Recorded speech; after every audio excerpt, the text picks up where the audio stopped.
Nangambo ya Ejipito molili ye, nangambo ya Israela mpole bimi ye, bisika ye swaza eyebanaka, présence na ye pole na ngai, sanduku ya mibeko ekei wapi ye, ekeko. Dans Lamentation chapitre 3 au verset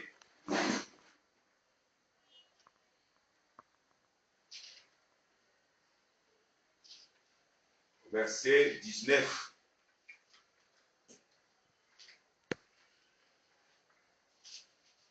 jusqu'au verset 20, jusqu'au verset 24.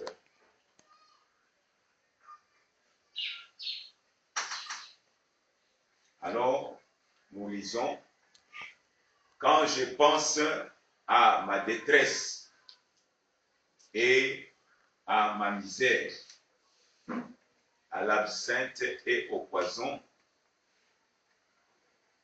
quand mon âme s'en souvient, elle est abattue au-dedans de moi.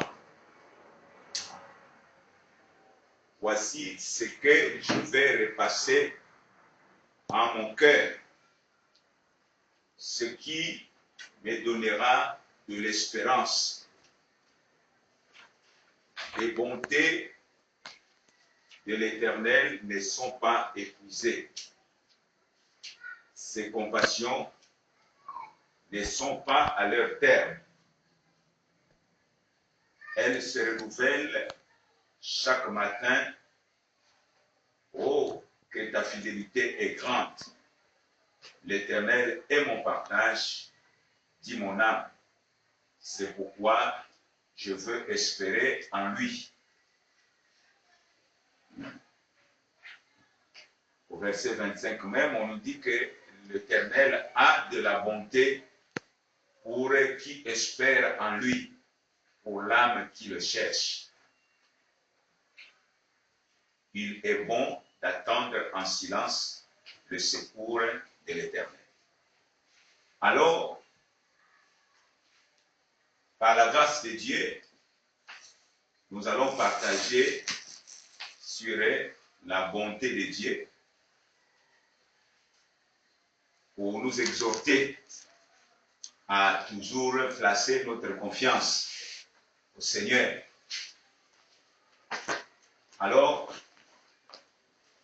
mais au verset 18 toujours, du même chapitre, on nous dit, et j'ai dit, ma force est perdue, je n'ai plus d'espérance en l'Éternel. Alors, nous rappelons une chose, que aujourd'hui nous constatons aussi cela, que beaucoup comme Jérémie, les prophètes, peut-être sont en train de traverser des moments un peu difficiles, des moments compliqués dans leur vie. Alors, ils se disent, ils se posent mille et une questions. Est-ce que Dieu vraiment est encore bon?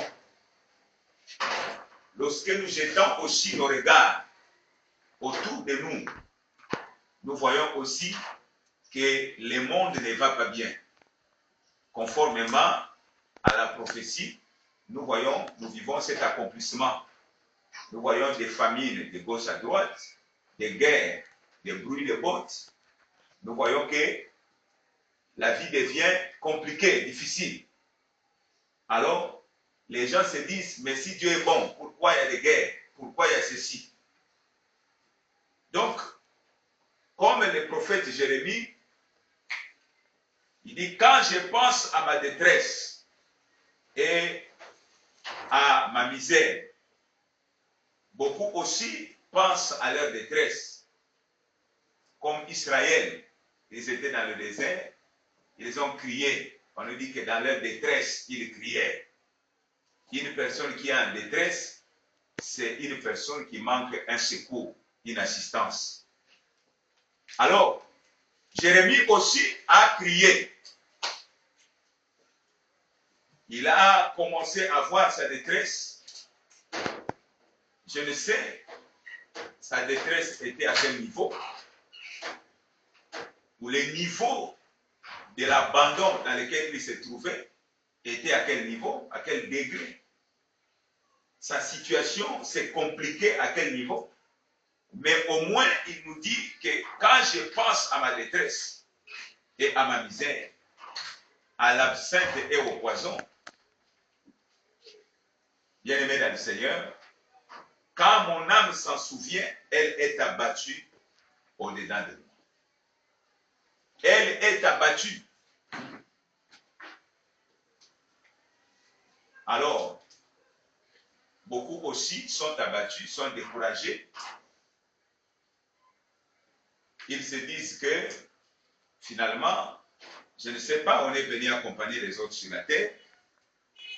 Et c'est Dieu-là, si vraiment il existe, il devait quand même faire quelque chose. Parce que nous sommes ses enfants, nous sommes son peuple. Mais écoutez, frère, ce que les prophètes disent ici. Il dit, voici ce que je veux repasser à mon cœur. Ce qu'il est en train de tourner comme réflexion dans son cœur. Il dit, ce qui me donnera de l'espérance. Ce qui me donnera de l'espérance. Alors, c'est vrai que c'est une réalité. Tu es à la recherche du salut. Tu es à la recherche de la délivrance. Tu es à la recherche de la consolation. Tu es à la recherche des biens de ce monde. Alors tu dis, mais ça me fait 30 ans d'existence, 25 ans d'existence. J'ai déjà fini mes études. Ça me fait ceci. Depuis que je suis dans le mariage, je n'ai pas encore d'enfant. Mais qu'est-ce qui me donnera encore de l'espérance? Ah, mon mari ne m'aime pas. Ah, ma femme ne m'aime pas. Vraiment, mes enfants sont dans la rébellion. Mais qu'est-ce qui me redonnera encore de l'espérance? Alors, notre pays va mal. Quand tu passes à gauche, à droite, c'est la même musique. C'est vraiment les difficultés. Surtout lorsque tu vois à côté de toi la prospérité des méchants. Alors, tu te dis, mais finalement, Zambé, Nazali perdu. Alors, le prophète dit, il était en train de se poser la question, ce qui peut lui redonner de l'espérance. Alors, mais rappelons ceci, bien aimé. Si on est mort, est-ce qu'on peut encore espérer? Non. On dit que pour ceux qui vivent, il y a encore de l'espérance. Donc l'espérance, c'est pour ceux qui ont la vie, pour ceux qui continuent à exister, à vivre. Alors, mais le bien-aimé nous dit au verset 22, les bontés de l'Éternel ne sont pas épuisées. Ses compassions ne sont pas à leur terme. Elles se renouvellent chaque matin. Oh, que ta fidélité est grande.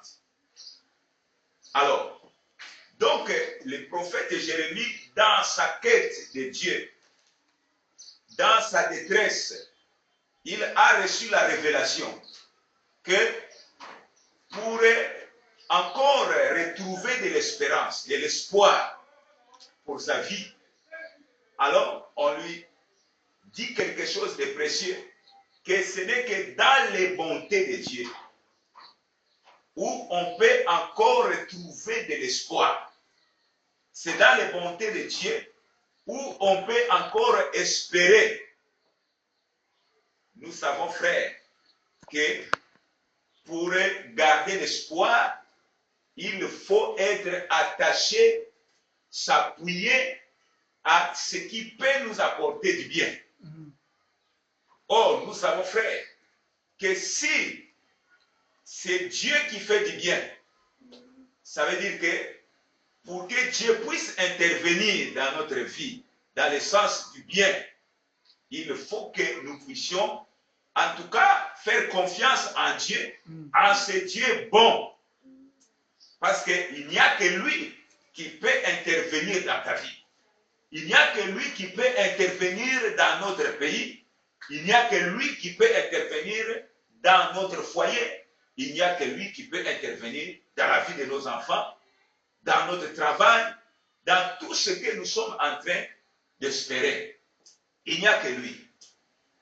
Donc, c'est dans les promesses de Dieu. Mais avant de s'appuyer sur les promesses de Dieu, il faut regarder d'abord la source de ces promesses. Pourquoi est-ce que je peux faire confiance en Dieu? Mais parce que Dieu est bon. Est-ce que parce que je suis dans la détresse, est-ce que parce que je suis dans les difficultés, dans les combats, que je dois annuler la bonté de Dieu? Amen. Amen. Bien-aimés dans le Seigneur, on nous dit que les bontés de l'Éternel ne sont pas épuisées. Donc, elles ne sont pas leur terme. L'amour de Dieu n'est pas encore épuisé pour que nous puissions cesser de nous confier à Dieu. Shalom, Église. Shalom. Alors, si c'est donc dans les bontés de Dieu, alors, Jérémie confirme toujours en disant,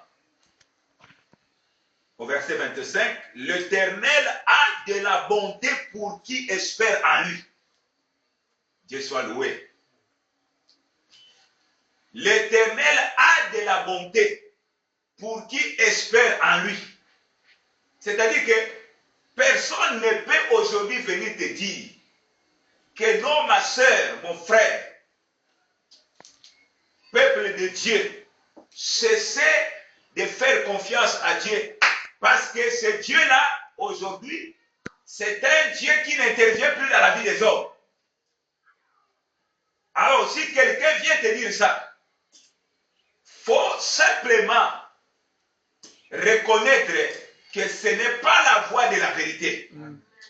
Mais ça, c'est le père du mensonge qui est en train de vouloir injecter le doute en toi pour t'amener à la perdition. Parce qu'on nous révèle, puisque on nous dit que l'écriture est inspirée de Dieu. Alors, dans l'écriture, il y a la pensée de Dieu qui est cachée. Et cette pensée de Dieu, c'est pour notre bien. C'est pour nous donner la lumière. C'est pour nous montrer comment est-ce que nous pouvons nous conduire. Sur quoi est-ce que nous pouvons nous appuyer. Pour ceux qui ont encore, qui existent, ceux qui sont en vie. Alors, bien-aimés dans le Seigneur, puisqu'on nous dit que l'Éternel a de la bonté pour qui espère en lui, pour l'âme qui le cherche. Alors, nous allons donc voir un peu un homme aussi, un autre prophète aussi, qui avait cherché à comprendre réellement la bonté de Dieu, c'est quoi. Dieu targue qu'il est bon. Alors, est-ce que je peux me confier en lui? Nous allons donc comprendre ces choses dans Exode chapitre 34. Exode chapitre 34. Exode chapitre 34.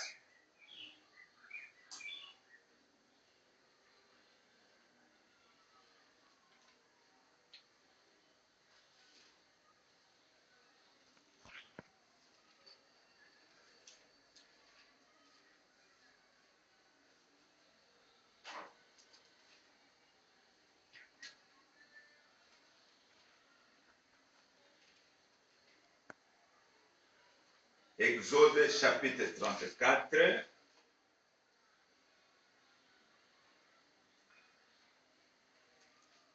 À partir du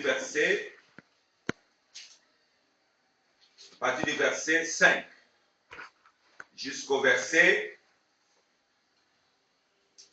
8. Nous allons les lire. L'Éternel descendit dans une nuée et se tint là auprès de lui et proclama son nom et proclama les noms de l'Éternel. Et l'Éternel passa devant lui et s'écria: L'Éternel, l'Éternel, Dieu miséricordieux et compatissant, lent à la colère, riche en bonté et en fidélité, qui conserve son amour jusqu'à 1000 générations, qui pardonne l'iniquité, la rébellion et les péchés, mais qui ne tient point le coupable pour innocent, et qui punit l'iniquité des pères sur les enfants et sur les enfants des enfants jusqu'à la 3e à la 4e génération. Aussitôt, Moïse s'inclina à terre et adora. Alors, bien-aimé, Dieu est venu se révéler à Moïse. Ndenge touti ko yemba na loyembo ke Moïse amonaki Nzambe na mokongo na ye, kasi biso esengeli tomona Nzambe na elongi na ye, afin que tozala consolé. Alors, awa Nzambe a talisi Moïse. Dieu a fait montrer à Moïse qu'il est un Dieu qui est miséricordieux et compatissant et lent à la colère, riche en bonté et en fidélité. Donc, notre Dieu est riche en bonté. La richesse de la bonté de Dieu. Bien aimé, si tu as une richesse, peut-être que ta richesse est épuisable. Mais on nous dit qu'il est riche en bonté et sa bonté dure à toujours, jusqu'à même traverser 1000 générations. Alors, mais les hommes qui tardent leur bonté, quand ils posent un acte qui est bon, les gens commencent à les louer. Que, frère un tel a sali vraiment quelque chose de précieux. Sœur un tel vraiment a une sœur qui est vraiment bon. Nous proclamons la bonté des hommes. Ah non, pasteur Songolo, prophète Songolo, Asa bien. Parce que tu as vu les actes de bonté, les actes d'amour qu'il a posés. Amen. Amen. Mais dans Proverbe, dans la sagesse de Salomon, on nous dit que les hommes proclament leur bonté par les actes qu'ils posent. Amen. Amen. Mais l'homme fidèle, un homme fidèle qui peut les trouver. Amen. Amen. Nous allons vérifier cette écriture. Proverbe, chapitre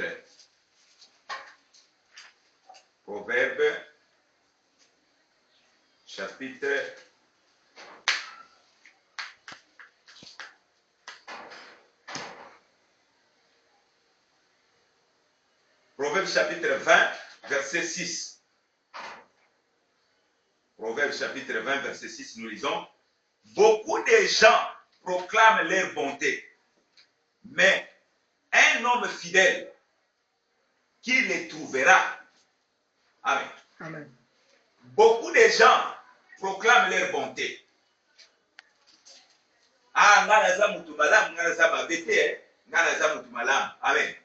Mais comme nous savons que les biens, comme Christ a déclaré à cet homme qui est venu lui poser la question, qu'est-ce que je peux faire pour avoir la vie éternelle?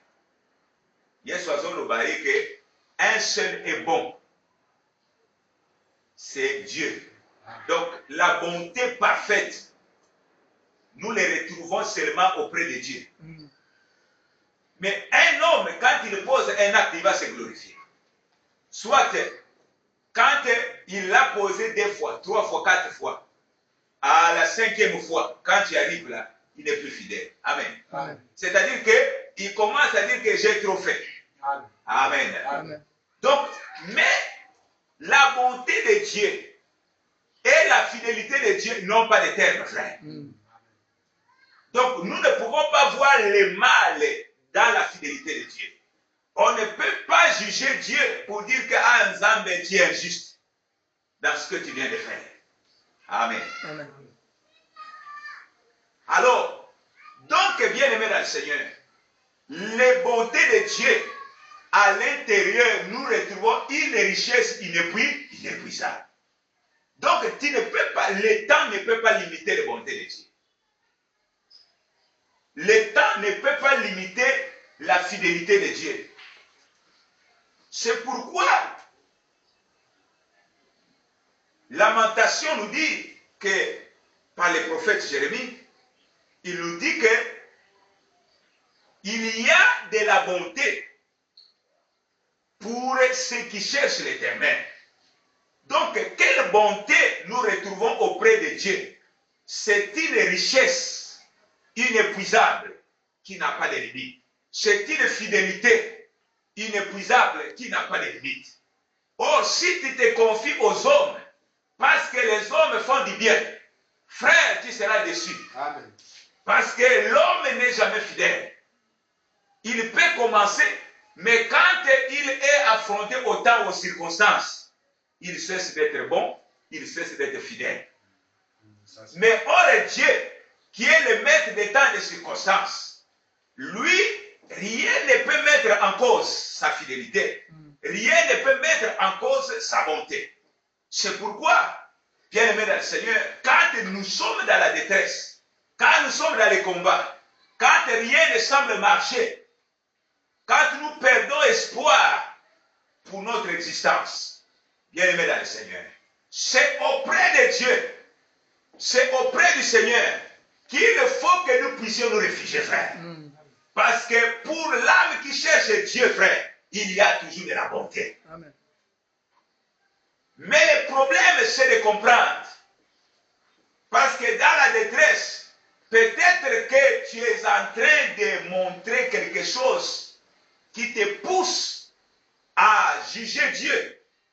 Mais nous voyons aussi notre prophète dans la Bible, Job, quand il était dans la détresse, quand il était dans le gémissement, bien aimé dans le Seigneur, il n'a pas attribué cela à Dieu. Amen. Amen. Même s'il était un peu dans l'ignorance, mais il ne pouvait jamais dire que cela était vraiment, que Dieu était en train de le châtier. Mais nous, quand nous tombons, frère, dans l'épreuve, quand nous sommes dans les combats, quand rien ne semble marcher dans notre vie, lorsque nous perdons espoir, mais qu'est-ce qui se passe? Nous sommes en train de juger Dieu. Nous sommes en train de dire que Zamba Zali Soussouté. Pourquoi il a permis que notre pays entre en guerre? Pourquoi il a permis que moi Nanga Akoufa? Pourquoi il a permis que Ngana Pen Moussala? Pourquoi a permettre que vraiment Nakoufa Nzala? Non, ça ce n'est pas un Dieu vivant. Amen. Amen. Alors, bien aimé dans le Seigneur, nous réalisons, frère, que dans les bontés de Dieu, il y a raison d'espérer. Dieu seul fait du bien, frère. Amen. Zambe source ya bolamu ezali epai na Nzambe.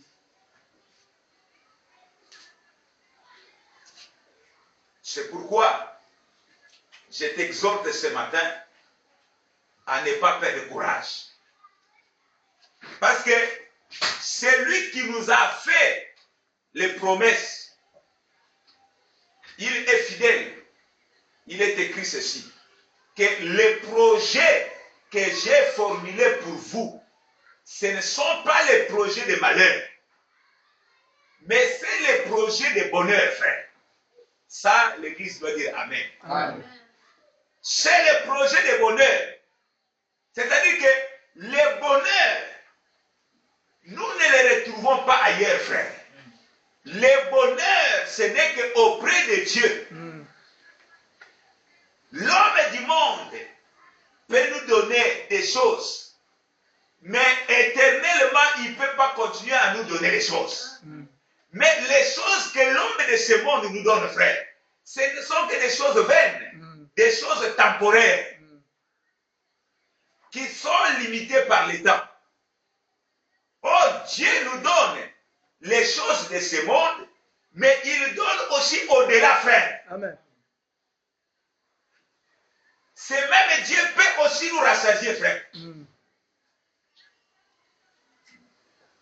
Ce même Dieu aussi peut opérer des miracles. C'est-à-dire qu'une intervention miraculeuse divine dans la vie d'un homme qui est en train de traverser la disette, qui est en train de traverser la difficulté, qui est abandonné.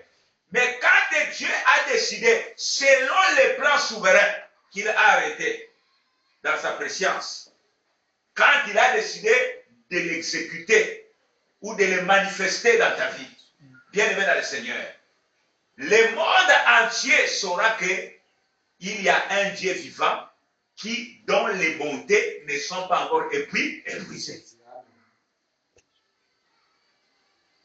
C'est pourquoi, pour nous qui avons de la vie, puisqu'on dit qu'il y a de l'espérance pour ceux qui vivent. Or, nous savons, frère, que l'espérance de ce monde est trompeuse. Parce qu'elle s'appuie sur les pensées humaines. Elle s'appuie sur les gens, sur la chair.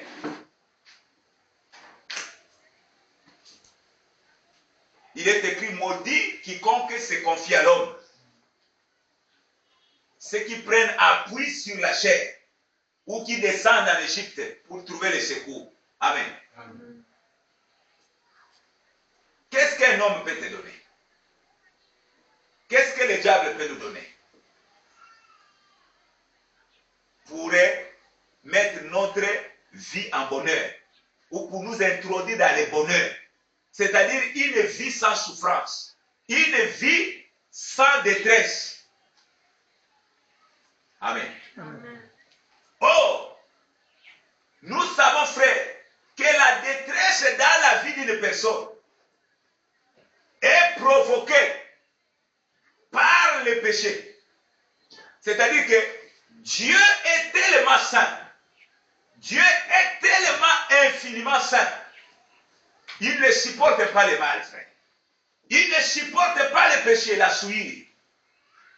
C'est pourquoi, dans sa sainteté, frère, lorsqu'il voit les ronces et les épines, lorsqu'il voit la désobéissance, lorsqu'il voit la nature corruptible, Dieu doit châtier cette nature-là.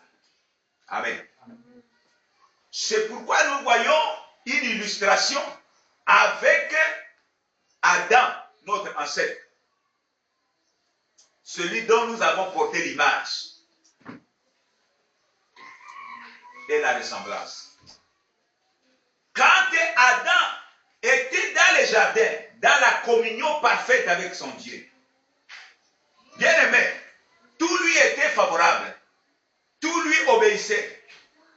Il était dans une joie parfaite. Il ne pouvait pas connaître la souffrance. Mais quand il avait désobéi, quand Dieu l'avait chassé et que la malédiction est retombée sur lui, c'est alors qu'il a commencé maintenant à fournir des efforts. C'est alors qu'il a commencé à gémir. Donc la malédiction dans la vie d'une personne amène les difficultés. Mais la malédiction, c'est la conséquence de la désobéissance. Alors, puisque bien aimé dans le Seigneur, chacun de nous qui avons porté l'image du premier Adam,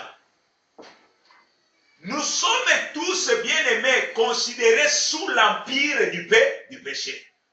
Dieu nous regarde comme ça, frère, parce que c'est un problème de position. participé avec Adam dans le péché. Mais le péché d'Adam, par un seul homme, le péché est entré dans le monde. Et par le péché, la mort. Ainsi, la mort s'est éteinte. Amen. Amen. Même lorsque tu n'as pas participé avec lui, par seulement la position que tu as en Adam, amen, Dieu te regarde comme un pécheur. Amen. C'est donc par la volonté d'homme que nous sommes venus dans ce monde. Amen. Amen. Par la volonté de la chair et du sang. Donc, comme le psalmiste le dit que ma mère m'a conçu dans les péchés et je suis né dans l'iniquité. Amen. Donc, nous frères, quand nous sommes dans les péchés d'Adam, par rapport à cette position, frère, nous vivons déjà la malédiction. Amen. Et comme tu n'as pas connu en Adam, tu n'as pas connu la sainteté de Dieu, ça veut dire qu'il y a une nature corruptible qui te poussera toujours à vivre dans l'iniquité. Amen. Amen. Oh, bien-aimé dans le Seigneur, Dieu ne supporte pas l'iniquité. Dieu est parfait, Dieu est saint. Quand il trouve le péché, il doit le châtier. D'où, frère, le salaire du péché, c'est la mort. La mort. Amen. Toi qui étais dans la paix, toi qui étais dans la joie de Dieu. Amen. À partir du moment où tu as perdu la communion avec le Seigneur, par le péché, par cette nature corruptible, tu as perdu la joie parce que maintenant tu es sous l'empire du diable. Amen. Le diable va maintenant apporter toutes sortes de condamnations dans ta vie. Toutes sortes de misères à cause du péché. Il y a la malédiction divine, mais il y a aussi la puissance du diable qui est en train de ronger ta vie. Amen. Amen. Donc, bien aimé, dans la détresse, c'est lorsque nous sommes en Adam dans le péché. Premièrement, nous sommes tourmentés, nous sommes privés de la paix, de la joie. Parce que les hommes de ce monde, frères, qui ne connaissent pas Dieu, ils peuvent avoir les biens de ce monde, les richesses de ce monde. Amen. Amen. Croyant être vraiment dans la joie. Mais c'est une joie trompeuse. Ce n'est que de l'illusion, frère. Parce que quand il rentre dans son cœur, quand il rentre dans son âme, amen, c'est une personne qui a fait des génies. Amen. Amen. C'est une personne qui est tourmentée par les esprits mauvais, qui est tourmentée par la malédiction d'Adam qui est sur lui. Amen. Amen. Oh, bien-aimé dans le Seigneur. Donc, où est-ce que, frère, je peux retrouver de l'espérance pour que je me retrouve dans le bonheur, frère? Or, le bonheur, frère, ça ne se peut pas se trouver ailleurs qu'en Jésus, qu'en Dieu. Comme le psalmiste a dit que mon bonheur et ma grâce t'accompagnent. Amen. Amen. Mais quand tu marches sans Dieu, comment est-ce que le bonheur, la vie pleine et heureuse, rassasiée, peut t'accompagner? Amen. Un seul est bon, c'est Dieu. Et c'est lui aussi qui fait du bien. Amen. Il y a de la bonté, frère, pour l'âme qui cherche l'éternel. Mais si ton âme ne cherche pas Dieu, comment est-ce que tu peux vivre dans ce monde qui gît déjà sous la puissance du mal? Ce monde qui est corrompu, ce monde qui va vers la perdition, frère. Comment est-ce que tu peux vraiment vivre le bonheur? Comment est-ce que tu peux vivre la joie? Shalom, Église. Shalom. Retournons chez Jérémie dans ses lamentations. Jérémie chapitre 3, verset 25. L'Éternel a de la bonté pour qui espère en lui, pour l'âme qui le cherche. Or, Jérémie nous rappelle que les bontés de Dieu ne sont pas l'éternel. Elles durent jusqu'à 1000 générations. Elles sont inépuisables. Il y a une richesse dans la bonté de Dieu. Seul Dieu est bon dans ce monde, frère. Le problème, c'est quoi? C'est que quand les gens sont déçus à cause des détresses qu'ils sont en train de vivre dans leur vie, à cause des détresses qu'ils sont en train de vivre dans leur pays, à cause des difficultés qu'ils sont en train de rencontrer dans leur foyer. Parce que Zambe Ponani nous permettre que moi nanga kufa, Zambe Ponani nous permettre que Mobile nanga kufa, Ponani nous permettre que Mobile nanga Azangi Saboye, Ponani nous permettre que Kaka Ibote Nabiso. Amen. Amen. Pourquoi seulement notre pays? Pourquoi seulement ceci? Non, Dieu, donc tu n'es pas bon. Amen. Amen. Dieu, tu es injuste. Le problème, c'est de rentrer dans la pensée de Dieu, frère. L'homme n'est pas intelligent. L'homme croit être sage à ses propres yeux. Mais il faut demander la sagesse auprès de Dieu. Il faut demander l'intelligence auprès de Dieu pour avoir le discernement. Amen. Alors, ton mon frère, Jérémie, Azoloba, quand je pense à ma détresse et à ma misère, à l'absinthe et au poison, l'absinthe c'est le mauvais breuvage, c'est le péché qui rentre dans la vie d'une personne. Alors, quand mon âme s'en souvient, elle est abattue au-dedans de moi. Voici ce que je vais repasser à mon cœur, ce qui me donnera de l'espérance.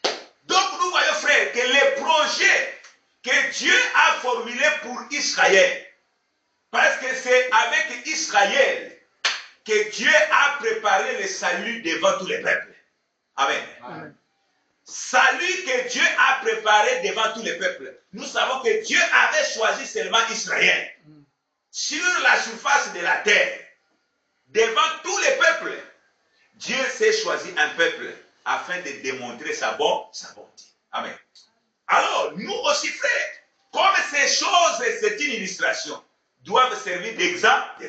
Amen. Amen. Donc, si nous pouvons, frères, avoir aussi de la lumière en ce qui concerne le salut, en ce qui concerne le bonheur, la bonté de Dieu, il faut que nous puissions aussi aller voir la lampe, frère, afin que nous soyons éclairés. Amen. Amen. La Bible déclare que ta parole est une lampe à mes pieds et une lumière sur mon sentier. Amen. Les chemins, frères, que nous sommes en train de dire ici, ce n'est pas tous les chemins. Parce que quand nous étions dans l'iniquité, frère, chacun suivait sa propre voie. Amen. Et quand, bien aimé, les bontés de Dieu se sont révélées dans nos vies, Dieu nous a révélé le véritable chemin. Amen. Et c'est dans ce chemin-là, frère, qu'il y a la présence de la lumière. Amen. Afin que nous sachions, frère, notre destination. Et, Bible est ainsi que Jésus s'est présenté comme le véritable chemin. Amen. Amen. Donc, c'est dans la parole, dans l'enseignement de Christ, où nous pouvons, frère, avoir le chemin tout tracé. En dehors de là, tu es dans la perdition, frère. Et comme nous sommes en Jésus, il a dit que nul ne peut venir au Père que par moi. Donc, c'est lui qui doit nous conduire. C'est lui qui doit nous montrer que c'est comme ça qu'il faut faire. Que par ici qu'il faut passer.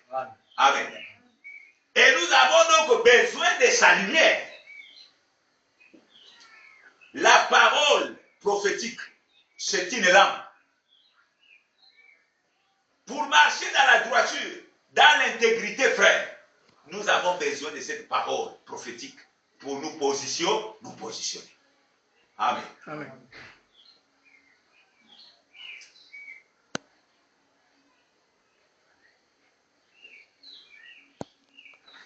Les projets que j'ai formulés pour vous ne sont pas les projets de malheur, mais les projets de paix et de bonheur. Amen. Amen. Dieu nous veut du bien. C'est pourquoi le bien-aimé Paul nous dit que tout concourt au bien de ceux qui aiment Dieu et de ceux qui sont appelés selon ses desseins. Amen. Amen. Donc Dieu a un plan, Dieu a un dessein pour nos vies, pour son peuple, pour ses enfants. Ce qu'il a résolu, frère, selon les conseils de sa volonté, et qu'il a mis à exécution en Christ Jésus, notre Sauveur et notre Seigneur. Bien-aimés, parce que c'est en Jésus que nous avons les promesses. C'est en Jésus que nous espérons en Dieu, en Dieu. Amen. Amen. Nous devenons héritiers et co-héritiers. C'est-à-dire qu'ensemble avec Christ, nous héritons les promesses que Dieu a faites à Abraham et à sa postérité.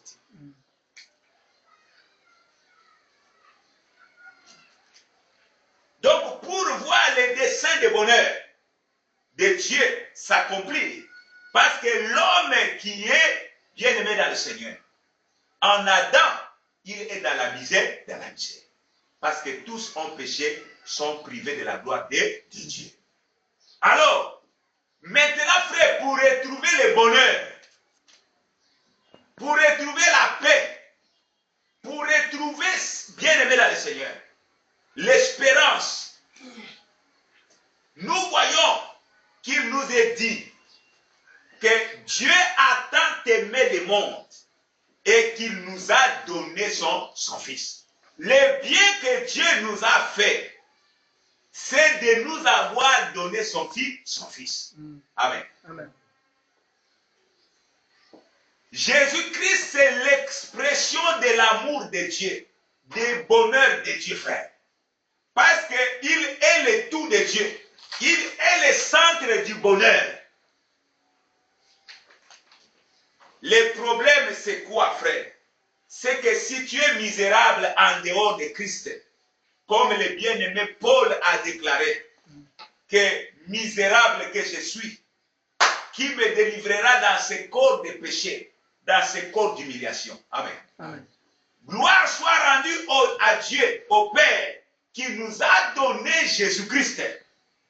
Donc, Christ, frère, c'est notre victoire. Amen. Christ, la Bible déclare que Dieu nous fait toujours triompher en Christ. Donc, Christ est apparu pour détruire les œuvres du mal. Amen. Amen. Afin de nous introduire dans la félicité de Dieu. Afin de nous introduire dans les desseins de Dieu, frère. Là où nous sommes en train de renouveler notre espérance, c'est lui la source. Si tu avais perdu l'espoir, si tu avais pensé que ta vie était arrêtée, si tu t'es dit, bon, mais moi là, franchement, depuis 10 ans, je suis en train de prier, je ne vois pas clair. Amen. Amen. Je ne peux plus espérer en Dieu. Comme beaucoup, quand ils sont scandalisés, ils disent toujours, Nasambeli, Natamboli, Bamangomba. En tout cas, je pense que tous c'est des menteurs. Nazongi Nangana Guillemil, c'était Fabo. Nazongi Nangana catholique. Dans l'assemblée, il n'y a pas la vérité. Amen. Amen. Mon frère, avant de te lancer dans ces déclarations-là, il faut que tu sois sûr que tu es vraiment assis sur la vérité. Amen. Amen. Comment est-ce que nous sommes en train d'ignorer, frère, les bontés de Dieu? Peut-être que nous ne sommes pas enseignés. Peut-être que nous ne sommes pas encore révélés, frère.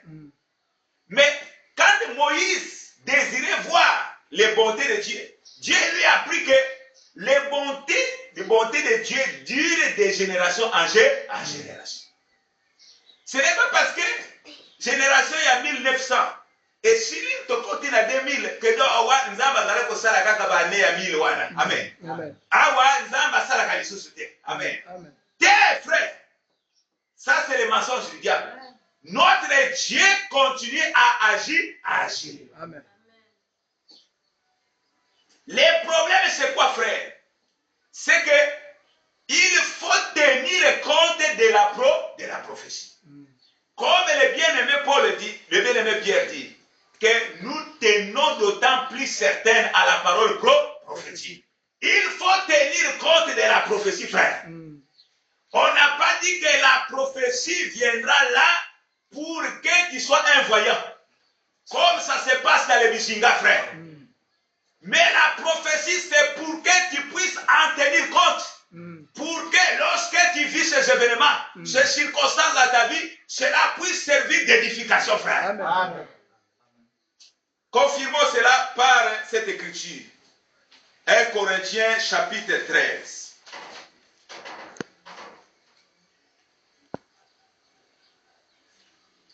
« 1 Corinthiens chapitre 14, s'il vous plaît.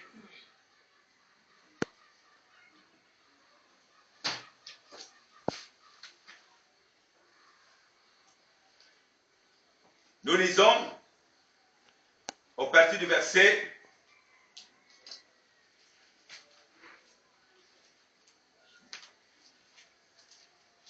nous lisons à partir du verset 2, 1 Corinthiens chapitre 14, à partir du verset 2, nous lisons ceci. En effet, celui qui parle en langue ne parle pas aux hommes, mais à Dieu, car personne ne le comprend. C'est un esprit qui le dit des mystères. Celui qui prophétise, au contraire, parle aux hommes, les édifie, les exhorte, les console. Verset 4. Celui qui parle en langue s'édifie lui-même, mais celui qui prophétise édifie l'Église. Amen. Amen. Amen. Shalom, Église. Amen. Celui qui prophétise édifie l'Église. Ça veut dire quoi, frère? Nous avons dit que la prophétie, c'est une lampe, frère, qui donne la lumière sur les sentiers. Alors, mais nous savons, frère, que l'écriture est toujours une écriture scellée. La parole prophétique est scellée.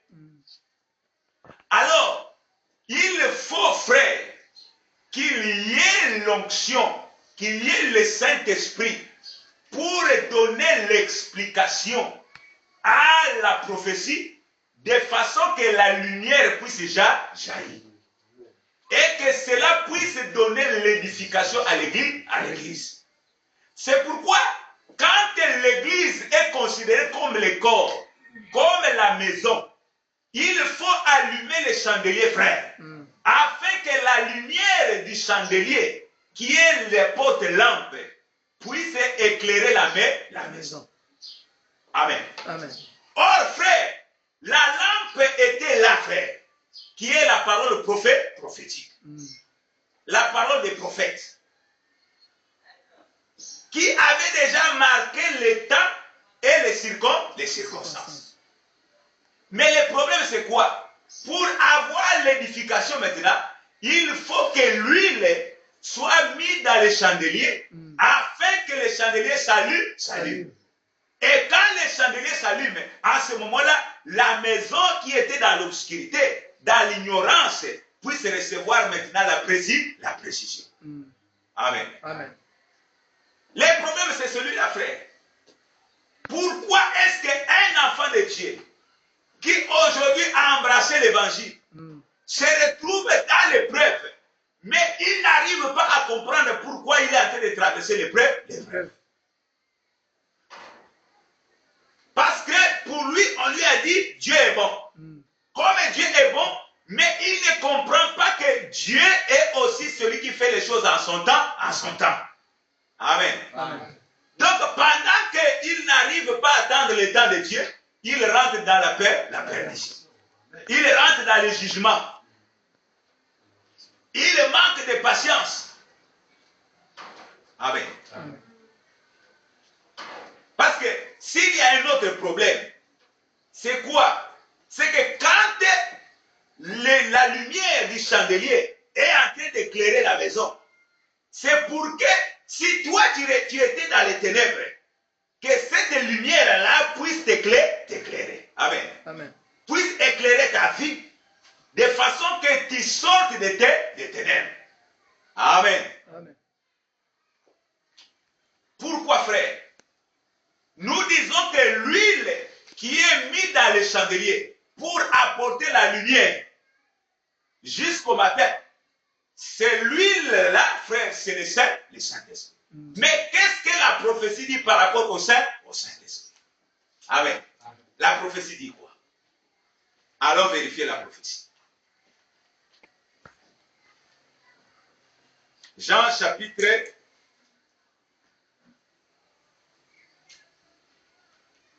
16, verset 7 à 11.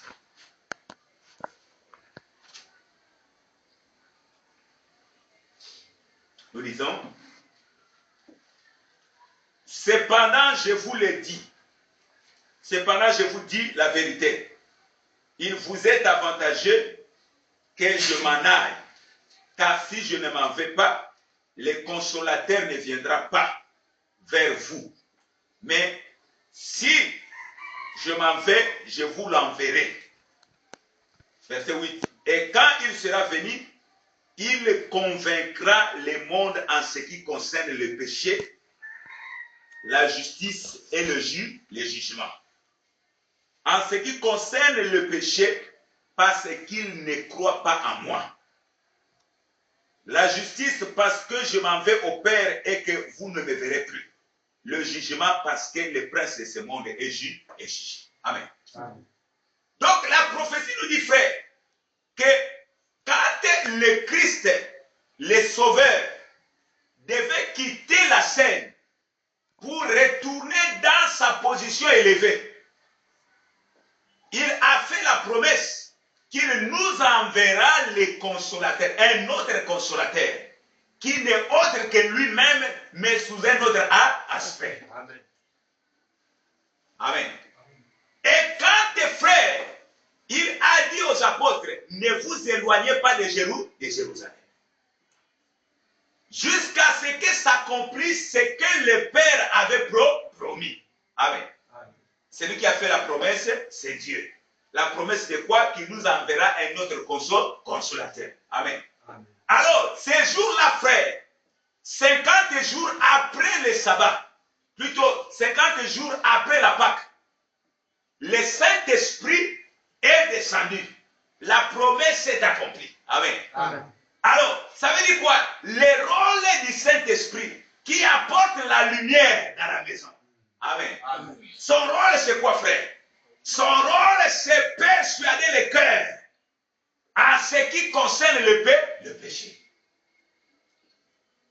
Amen. Parce que le péché était à l'origine de beaucoup de malheurs dans ta vie. Le péché était à l'origine de beaucoup de blocages dans ta vie. Mais maintenant que tu reçois la promesse, le Saint-Esprit est en train d'opérer. Comment veux-tu, frère, étouffer l'action du Saint-Esprit dans ta vie? Comment veux-tu que le Saint-Esprit puisse dévoiler réellement ce qu'est ta nature? Si toi, tu n'acceptes pas d'écouter le Saint-Esprit te parler.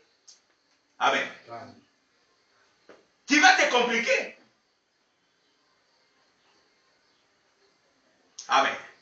Le Saint-Esprit a pour mission de donner à chaque âme la certitude que sa position qu'il est en train d'occuper, ce n'est pas une position c'est pas une position favorable.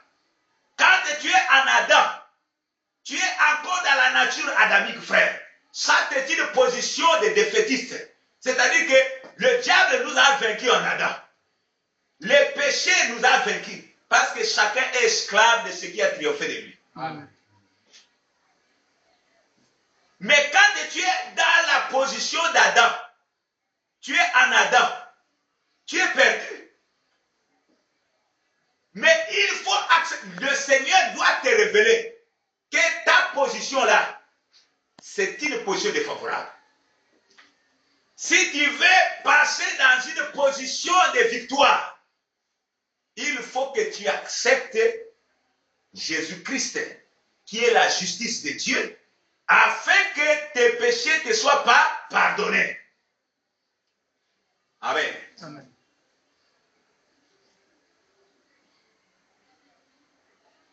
Mais si tu ne l'acceptes pas, donc tu étouffes l'action du Saint-Esprit. Amen. C'est le Seigneur qui apporte la lumière. Pourquoi?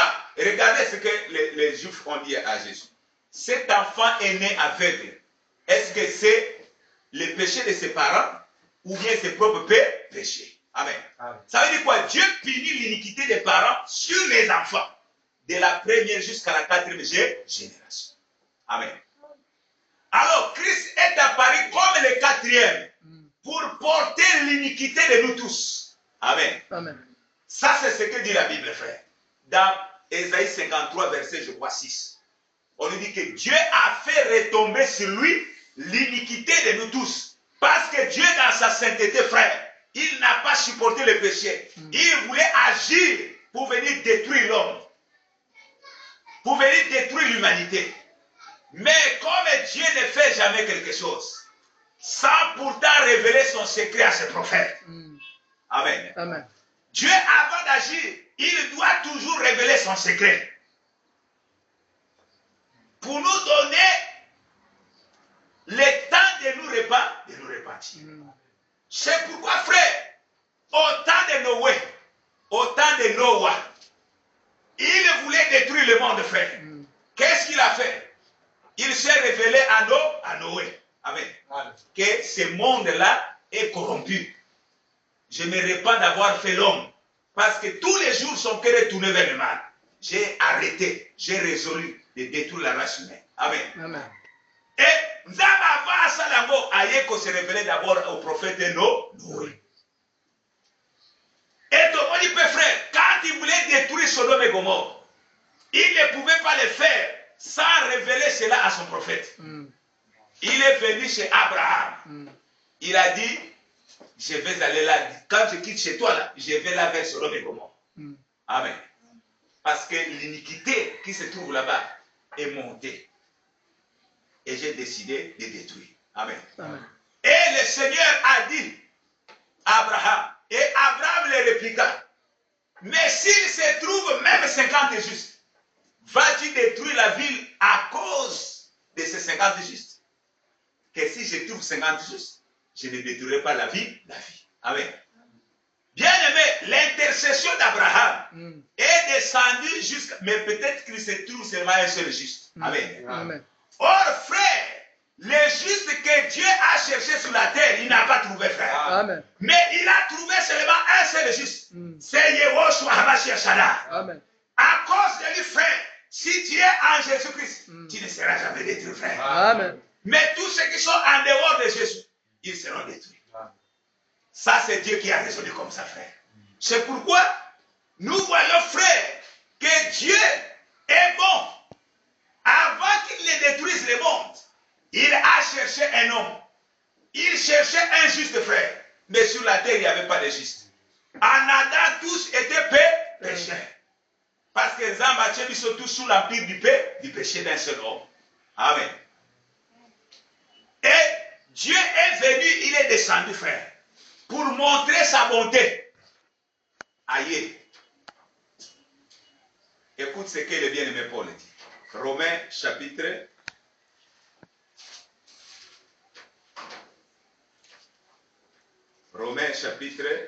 2, je crois. Romains chapitre 2, 4 à 7. 4 à 5. 4 à 7. 4 à 7. Romains chapitre 2, 4 à 7. Nous lisons.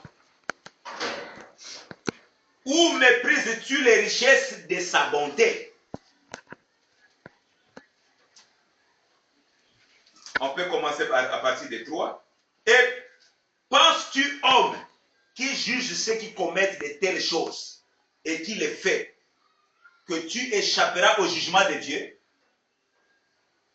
Ou méprises-tu les richesses de sa bonté, de sa patience et de sa longanimité, ne reconnaissant pas que la bonté de Dieu te pousse à la repentance. Amen. Amen. La bonté de Dieu, bien aimé, c'est une richesse pour nous. Mais la bonté de Dieu doit nous pousser à la repentance. C'est-à-dire quoi, frère? Quand nous voyons quelqu'un que Dieu nous a envoyé, quelqu'un que Dieu nous a donné, frère, afin que nous ne puissions pas périr.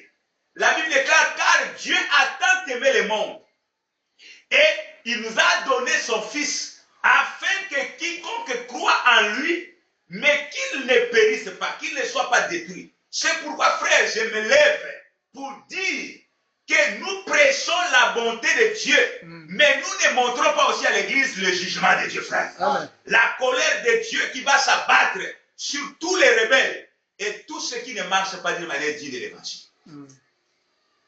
Pourquoi on ne dit pas aux gens que ce qui va les détruire, Tokangamika la bonté, Dieu nous a donné son Fils afin que quiconque croit en lui ne périsse pas, mais qu'il ait la vie éternelle. Mais le périr, là, frère, c'est ça le jugement de Dieu, frère. Amen. La doctrine du jugement de Dieu. Il faut que le peuple connaisse que si tu continues à demeurer dans le mal, le Seigneur va se révéler, la colère de Dieu se révélera contre toi. Amen. Amen. Tu n'as pas encore compris la jalousie de Dieu. Si tu considères la bonté de Dieu, considère aussi la sévérité de Dieu, frère. Amen. Amen. Christ lui-même a appris l'obéissance par la douleur. Amen. Il a appris l'obéissance à Dieu par la souffrance. Amen.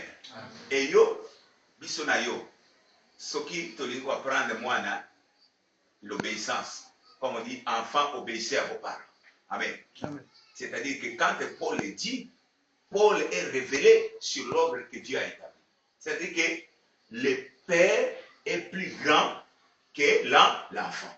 Comme Jésus avec son Père. Dieu, le Père, est plus grand que le Fils. Amen.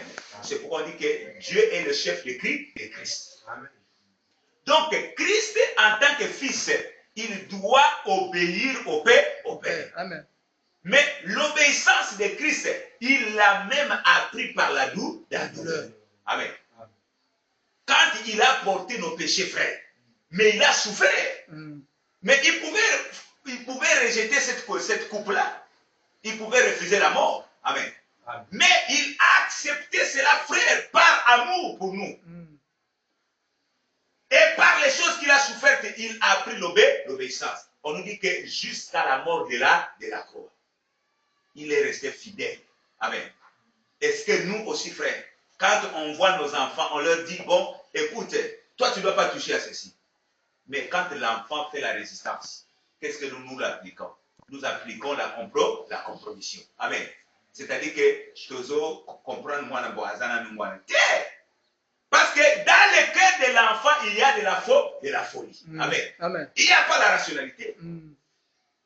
Pourquoi on dit, j'ouvre une parenthèse, pourquoi on dit que c'est le seul commandement qui est accompagné d'une promesse, afin que tu vives longtemps. Amen. Amen. Pourquoi? Parce que sous le soleil, les parents ont l'expérience de la vie. Amen. Amen. Ils ont l'expérience de la vie. C'est-à-dire que si tu touches le courant, la tension, tu seras électrocuté. Amen. Amen. Si tu traverses la route, le goudron, sans pourtant faire attention de gauche à droite, tu peux être heurté par un véhicule. Amen. Amen. Donc, toi, parent, quand tu dis à ton enfant, tu donnes l'éducation à ton enfant. Tu lui dis que, attention, quand tu traverses là, il faut toujours faire attention. Tu regardes à gauche, à droite, pour voir s'il n'y a pas un danger qui vient. Amen. Quand tu le fais, si l'enfant obéit à tes consignes, amen. Amen. Tu es en train de donner une longue vie à ton enfant.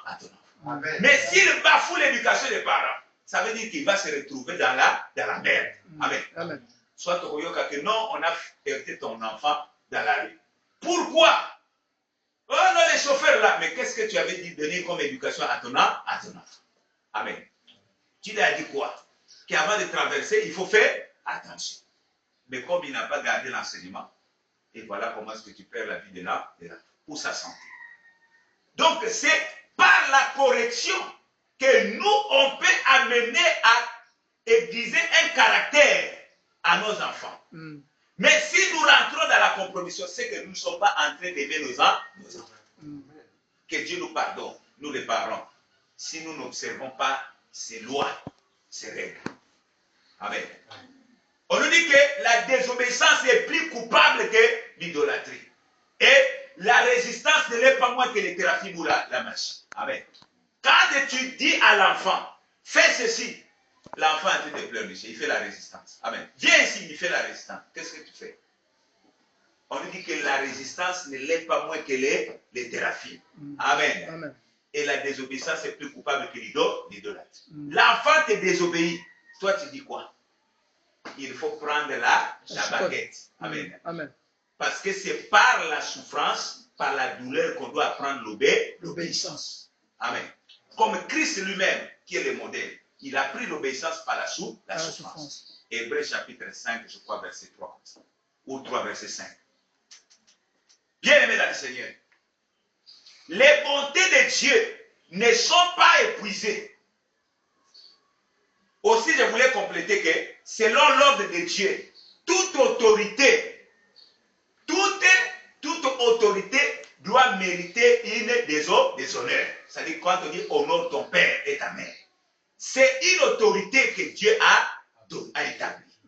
Donc, quand on dit à l'enfant, obéis à tes parents, obéissez à vos parents, c'est que Dieu reconnaît que pour l'encadrement des enfants, Dieu leur a donné pour encadrer, pour autorité, les parents, maman et papa qu'ils ont sur la terre. Amen. Amen. Et ils doivent obéir à leur commandement. La famille, c'est pourquoi Paul dit que celui qui ne prend pas soin de sa famille, surtout ceux de sa maison, c'est pire qu'un infidèle. Parce que tu es en train de renier l'autorité, les devoirs, la responsabilité que Dieu t'a confiée. Amen. Amen. Amen. En Europe, on dit que la charge, c'est-à-dire que la prise en charge de l'alimentation de l'enfant, de l'éducation professionnelle de l'enfant, et de sa santé, cela revient aux parents. Ça, c'est un devoir sacré. Et Dieu nous a donné ça. C'est pourquoi on dit que c'est un papa irresponsable. Pourquoi? Parce que les devoirs qu'il devait accomplir vis-à-vis de ses enfants, de sa famille, il ne les fait pas. Amen. Amen. C'est pourquoi on dit que c'est une maman irresponsable. Un papa irresponsable. Alors, donc, il faut que nous considérons que la bonté de Dieu doit nous pousser à la repentance. Pourquoi? Parce que le Saint-Esprit est venu pour nous révéler la nature du péché. Nous montrer, frères, que ce que nous sommes en train de vivre, la manière dont nous sommes en train de marcher, frères, ce n'est pas d'une manière digne. Nous sommes en train de souiller le temple de Dieu. Nous sommes en train de compliquer notre existence. Et comme nous sommes des dieux, frères, on nous dit que quand le Seigneur le fait, il est en train aussi de nous révéler sa justice. C'est-à-dire que le Saint-Esprit nous convainc du péché, mais aussi de la justice de Dieu, frère. C'est-à-dire que pour que nous puissions quitter dans la position d'Adam, dans la position corrompue, il faut que nous considérons qu'il nous a donné quelqu'un qui a porté l'iniquité de nous tous, frères. Afin que par son sacrifice expiatoire, que nous puissions recevoir le pardon de nos péchés, que nous puissions être justifiés, sanctifiés et mis à part pour le Seigneur. Ça, c'est la justice de Dieu.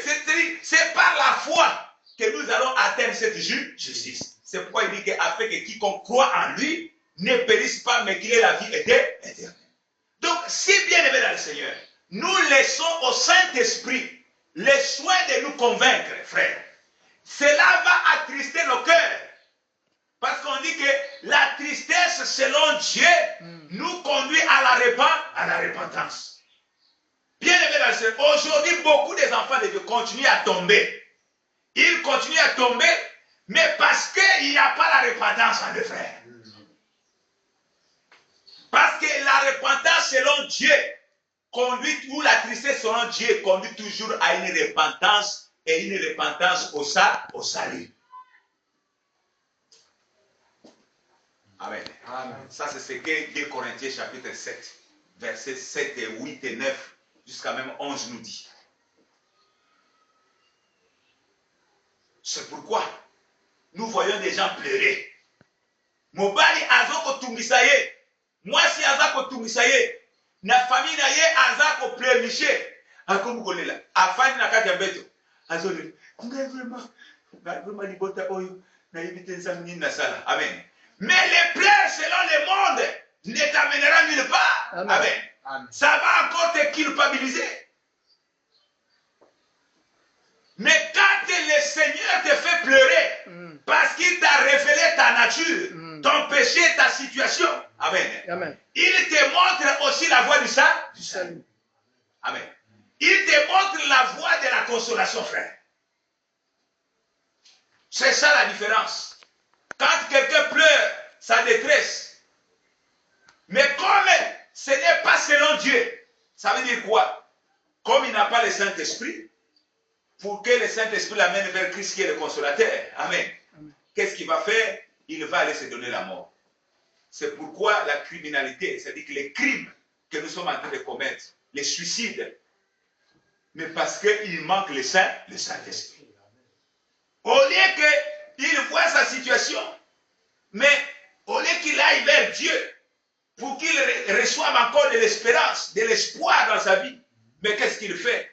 Il préfère aller se tuer, il préfère aller s'empiffrer des boissons, il préfère, soi-disant pour se consoler, mais il est en train de compliquer encore sa situation.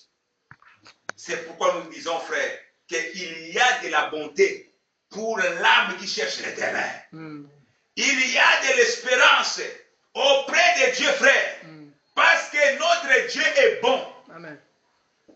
Ces bontés ne sont pas l'éternel. Ce que Dieu est capable de faire dans nos vies, frères, nul ne peut le faire dans nos vies. C'est pourquoi ne doutons pas. Jérémie était arrivé à un moment, frère, où il doutait de sa vie. Où il doutait. Mais en tant que prophète, il était en train de prophétiser les choses à venir. Parce que Jérémie avait vu déjà Christ mourir à la croix. Il avait déjà vu comment est-ce que Dieu devait nous donner Jésus-Christ. Parce qu'en Christ, frère, nous retrouvons l'espérance. Parce que dans la loi, il n'y avait pas les bonnes espérances, les meilleures espérances, frère. Il n'y avait pas les meilleures promesses. Amen. Amen. Mais c'est en Jésus-Christ où nous retrouvons dans les sacerdoces de Christ, où nous retrouvons, bien aimés, des promesses meilleures. Où nous pouvons encore compter sur Dieu. Amen. Frère. Est-ce que nous laissons le Saint-Esprit agir? Est-ce que nous laissons l'action du Saint-Esprit pénétrer nos cœurs et que nous puissions lui ouvrir nos cœurs? Est-ce que tu dois fermer malgré que tu t'es retrouvé? Mais qu'est-ce que cela te pousse, frère, à faire? On nous dit que la tristesse selon Dieu doit nous pousser vers la repentance.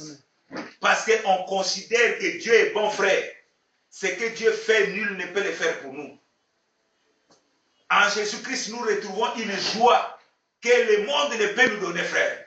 En Jésus-Christ, nous retrouvons une paix que le monde ne peut nous donner, frère. Tout le monde peut nous refuser. Mais lui, s'il nous accepte dans sa présence, dans sa sainteté, bien aimés, nous serons consolés à jamais. Amen. Et bien aimés, les légères afflictions que nous avons aujourd'hui, les souffrances présentes, bien aimés dans le Seigneur, ne sont pas comparées à la gloire à venir. La gloire qui nous a promise. Ce bonheur, une vie sans souffrance. Paul parle de la révélation des fils de Dieu. Que bien aimé, ce que nous serons n'a pas encore été manifesté. Quoique nous sommes accablés dans cette tente, mais nous serons consolés, frères. Et nous goûtons déjà à la consolation de Dieu. Christ comme prémisse. Ce que nous serons n'a pas encore été manifesté. Croyons, frères, que ce domicile sera détruit. Parce que la chair et le sang n'héritent pas les royaumes. Et là-bas, frère, il va essuyer nos larmes. Parce que nous sommes dans la douleur, étant encore dans ce corps non rédempté. L'âme est sauvée, mais la chair, notre chair, n'est pas encore rédemptée. Notre corps n'est pas encore rédempté. C'est pourquoi nous gémissons. C'est pourquoi le diable est en train de nous châtier, de nous persécuter. Et il est écrit, c'est avec beaucoup de persécutions qu'il nous faut hériter le royaume, qu'il nous faut posséder notre salut. Ce salut, frère, qui était préparé d'avance. Oh, bien-aimés, beaucoup de prophètes, c'est ce que nous allons voir prochainement. Beaucoup de prophètes ont prophétisé. Ils ont touché la grâce. Ils ont fait de notre salut, de la grâce, que nous sommes en train de fouler aux pieds quelquefois. Ils ont fait de la grâce l'objet de leurs recherches et de leurs investigations. Bien-aimés là. Mais remarquez que Dieu ne leur a même pas permis de comprendre qu'entre les souffrances de Christ, c'est-à-dire la croix de Christ, et la gloire dont il sera suivi, bien-aimés le Seigneur, ils n'ont même pas vu la manifestation de l'Église. Amen. Amen. Dieu leur a caché cela. Amen. Amen. Ils ont vu la couronne de Christ, mais ils n'ont pas vu la présence de l'Église, de l'épouse. Amen. Amen. Ils ont vu seulement les souffrances de Christ, c'est-à-dire la croix. Christ a souffert à la croix. Et ils ont vu aussi la gloire de Christ. Mais ils n'ont pas vu la manifestation de l'Église. Amen. Or, nous savons que toute la Bible, frère, ne parle que du témoignage de Jésus. C'est-à-dire que l'esprit de prophétie, c'est le témoignage de Jésus. Alors, qu'est-ce que l'esprit de la prophétie rendait comme témoignage à ce qui concerne le Christ? Ça parlait de son règne. Amen. Le règne de Christ. C'est pourquoi, quand il voulait s'en aller, les apôtres ont posé la question à Jésus. C'est à quand le rétablissement du royaume d'Israël? Amen. Amen. Donc, ils n'avaient même pas vu la manifestation de l'Église. Amen. Amen. Et la Bible aussi rend témoignage de la gloire à venir. Ça nous parle de la gloire à venir. Ça nous parle de l'œuvre de Christ. Ça nous parle, bien aimé, de la résurrection de Christ. Mais toutes ces choses-là, frère, étaient déjà prophétisées d'avance. Amen. Amen. Mais dans la profondeur, la précision des choses, il était question que le Saint-Esprit puisse se manifester, afin que nous puissions voir clairement, avec précision. C'est pourquoi, bien aimé dans le Seigneur, le salut, nous avons aussi besoin de la précision, afin que nous ne puissions pas vraiment mépriser un si grand salut. Parce que les gens ne sont pas positionnés. Ils ne savent pas la chronologie des événements. Les apôtres, et ils ne croyaient pas que Jésus était Dieu. Amen. Mais et pourtant, la divinité de Christ était prophétisée, ça se trouvait dans les rouleaux. Ils ne se rendaient pas compte. Et ils l'adoraient non pas comme Dieu, ils l'adoraient comme prophète. Amen. Comme Messie. C'est pourquoi un jour, mais tu nous parles toujours de ton Père. Montre-nous ton Père et cela nous suffit. Amen. Amen. Donc, il ne savait pas qu'il était Dieu. Amen. Mais donc, il ne tenait pas compte de la prophétie. C'est pourquoi Pierre dit que nous tenons d'autant plus certaine la parole prophétique. Comme une lumière. Parce que si tu n'as pas cette lumière-là, frère, tu es égaré. Amen. C'est ça qui montre le chemin, frère. Si aujourd'hui, les Guillemets Sétifoabo ont en train de, ce bandit égyptien qui est en train de mener plus de millions de gens à la perdition parce qu'il manque la prophétie. Amen. Parce que quand on dit que le ouest sera retranché et il n'aura pas de successeur. Amen. Donc, ça veut dire quoi? Si quelqu'un se lève aujourd'hui pour dire que c'est lui le vrai Christ. Amen. On comprend que c'est le faux Christ. Mais pour que tu détectes ça, il faut avoir la lumière. Et cette lumière-là, c'est la parole prophétique. Amen. Et nous voyons la conformité des évangiles par rapport à la prophétie. Amen. Voyez-vous, l'évêque éthiopien, pour qu'il croit en Jésus, il fallait que Christ qui était caché dans les évangiles, amen. Amen. Plutôt, Christ qui était caché dans la prophétie, il était question que l'évêque éthiopien, plus comme Philippe, puisse lui montrer réellement que ce qui était dans la prophétie là-bas, c'était déjà accompli. Amen. Amen. Parce qu'il disait que semblable à un agneau qu'on met dans la boucherie. Oh, il ne comprenait pas que le temps prophétique était déjà accompli. Que Christ, comme agneau pascal, qui était venu pour ôter les péchés, pour sauver le monde, amen, qu'il avait déjà été livré à la croix. Et le problème maintenant, c'était quoi? Il fallait qu'il lui donne sa vie. Je crois qu'il est le Fils de Dieu. Amen. Alors, qu'est-ce qui me manque encore? L'eau est là et tout ça. Qu'est-ce qui me manque encore? Que tu crois au Seigneur. Il a cru et il s'est fait baptiser. Et il était sauvé. Amen. Alors, donc si la prophétie reste toujours cachée, scellée, alors que le Saint-Esprit qui est la lumière est là pour nous donner l'explication de chaque chose. Amen. Pour nous donner la raison de chaque chose afin que cela puisse édifier notre foi. Parce que la prophétie édifie l'Église, la prophétie console l'Église, la prophétie exhorte l'Église. Amen. Afin que nous puissions garder la doctrine. Mais si aujourd'hui beaucoup sont passés de gauche à droite parce qu'ils ont méprisé la prophétie. C'est pourquoi Thessaloniciens dit que ne méprisez pas les prophètes, les prophéties. Amen. Amen. Que Dieu ajoute encore les bénédictions à tous ceux qui ont reçu cette parole ce matin. Nous mettons qu'un point virgule parce que nous devons continuer sur le salut de façon que nous puissions vraiment beaucoup parler sur la repentance, beaucoup parler sur la justice de Dieu, beaucoup parler sur les jugements de Dieu. Amen. Amen. Zambé à Swallow.